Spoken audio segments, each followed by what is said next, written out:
Los buitres de la información andan con todo, y precisamente para hablar de este y otros temas saludo al maestro Ricardo Sevilla, periodista independiente de larga trayectoria, escritor, columnista, fundador y conductor de su espacio en YouTube, Los Datos Duros, y orgullosamente miembro de esta familia sin censura.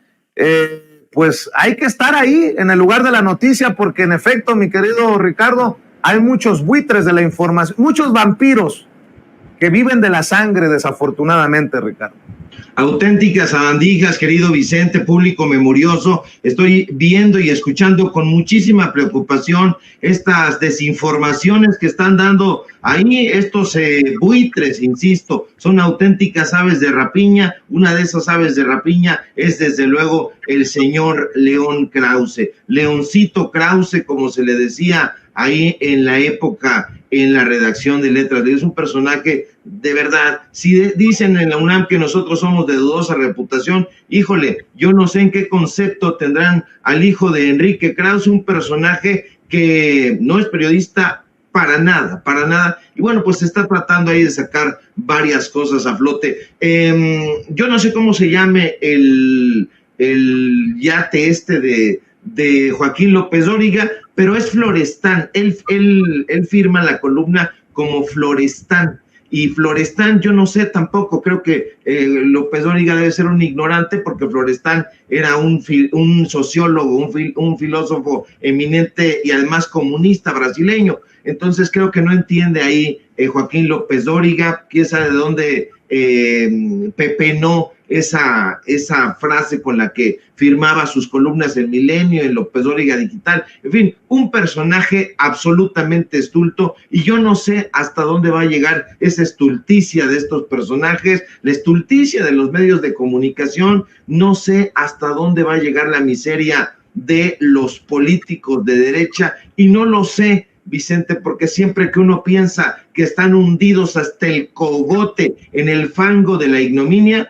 resulta que siempre se superan y encuentran un pozo más hondo y más pútrido. A esta hora todo mundo sabe, ya lo hemos visto en imágenes incontables, que lo ocurrido en el estado de Guerrero es un hecho calamitoso y catastrófico, y se lo vuelvo a subrayar: solo un burdo, solo un indolente, solo un ignorante, solo un bobo podría negar que el impacto de Otis ha sido absolutamente devastador.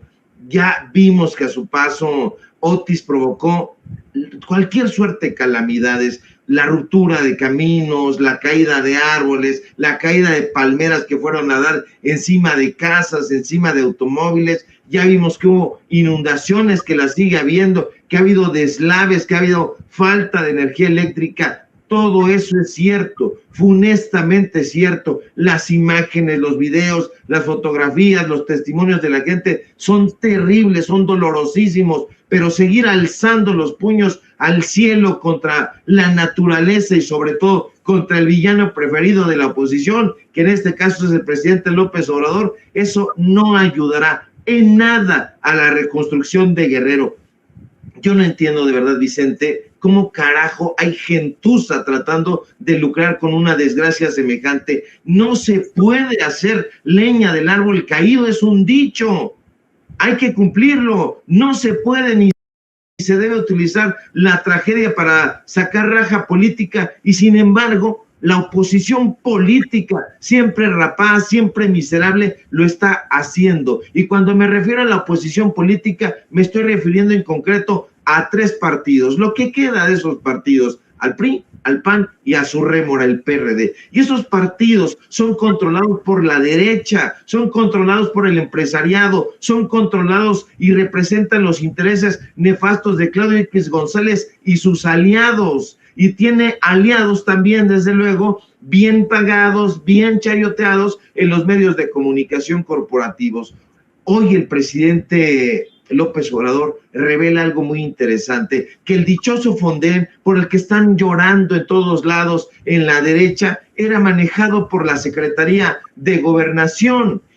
Usted sabe que el Fonden fue creado en época de Ernesto Zedillo Ponce de León. pero si nosotros nos damos cuenta y revisamos los documentos, los datos duros, nos vamos a dar cuenta, por ejemplo, que en el sexenio de Felipe Calderón, échale usted un ojo al acuerdo que establece las reglas de operación del dichoso Fonden y se va a dar cuenta de quiénes eran los que ponían las reglas y quiénes las firmaron además. Ahí le van los nombres: Santiago Krill Miranda, que era el secretario de Gobernación; José Francisco Gil Díaz, que era el secretario de Hacienda y Crédito Público; Josefina Eugenia Vázquez Mota, ¿le suena? Era la secretaria en ese momento de Desarrollo Social; Fernando de Jesús Canales Clarión, era el secretario de Economía, personaje que también estuvo muy vinculado a la Operación Berlín. Si usted revisa los contratos del Fonden, sobre todo los de servicios relacionados con la obra pública,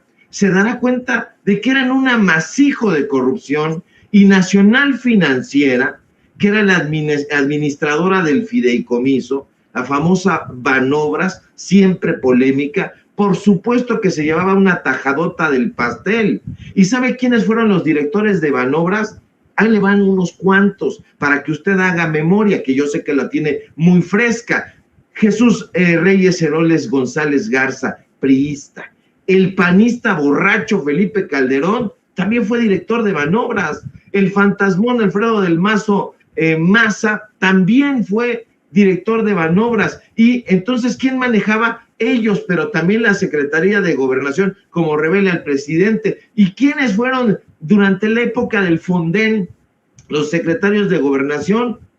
A ver si les suena: Francisco Labastida Ochoa, Santiago Krill, Carlos Abascal, Juan Camilo Mourinho, Fernando Gómez Mont, Francisco Blake Mora, Miguel Ángel Osorio Chong, entre otros, entre muchos otros. Entonces, hay que hacer una investigación, y yo le propongo a usted que se convierta en un periodista de a pie. No se fíe ya prácticamente de ningún periodista de la derecha, porque son tamaños huevones. Perdóneme usted el exabrupto ahorita, que son apenas, pues es de mañana, pero ya no se fíe usted de esos personajes que, además de mentirosos, son unos holgazanes, auténticos holgazanes, que no quieren investigar para darle a usted información veraz, oportuna, lo más que se pueda, de objetiva. Ya dijimos que la neutralidad no existe para nada, pero carajo, que por lo menos se esfuercen, hagan una investigación y que digan: a ver, aquí están los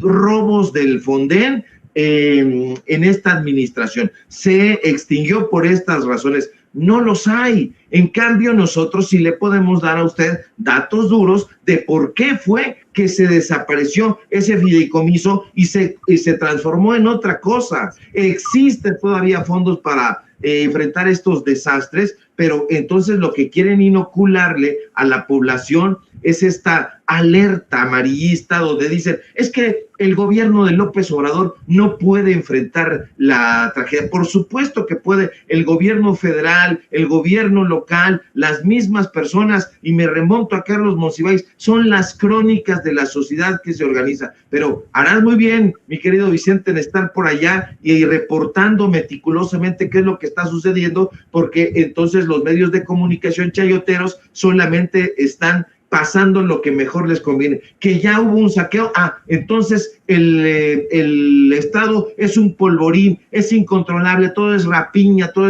es un Estado lleno de ladrones desesperados. No es así, usted lo sabe perfectamente. Merece nuestro respeto, merece nuestra adhesión, merece nuestro cariño el pueblo de Guerrero, y vamos a estar muy atentos a lo que suceda, porque van a suceder muchas cosas, pero lo principal que debe ocurrir, Vicente, es la reconstrucción.